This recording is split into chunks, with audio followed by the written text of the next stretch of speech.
एक गांव में रामदास नाम का एक गरीब मजदूर अपने छोटे से परिवार के साथ रहता था।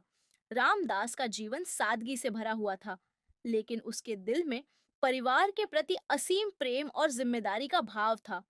हर सुबह सूरज निकलते ही वह अपने खेतों में काम करने निकल जाता, जहां वह दिन भर मेहनत करता ताकि अपने परिवार का पेट भर सके।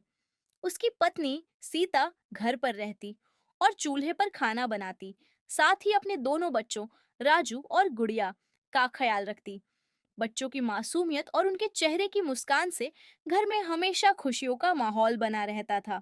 हालांकि उनके पास ज्यादा पैसा नहीं था, लेकिन उनका परिवार प्यार से भरा हुआ था।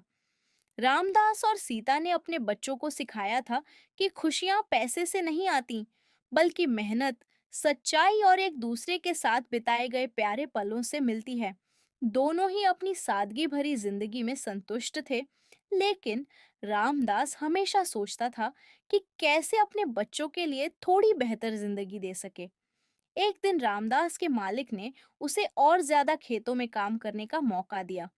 यह काम बहुत कठिन था, लेकिन उसे थोड़ा ज्यादा मेहनताना मिलने वाला था।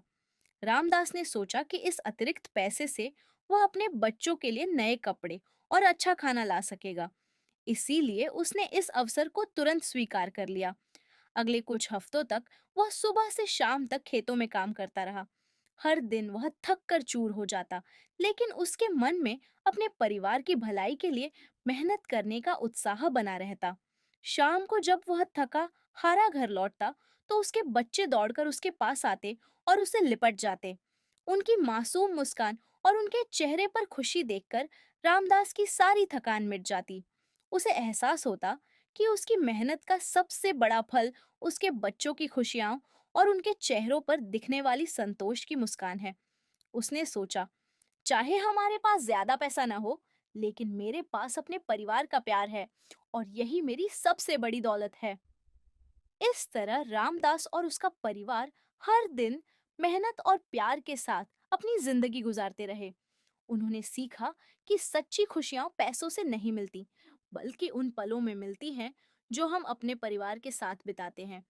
उनकी जिंदगी भले ही साधारण थी, लेकिन उनका दिल संतोष से भरा हुआ था। अगर आपको यह कहानी पसंद आई हो, तो कृपया लाइक और सब्सक्राइब करना न भूलें। आपका प्यार हमें ऐसी और भी दिल छू लेने वाली कहानियां लाने के लिए प्रेरित करता है। धन्यवाद।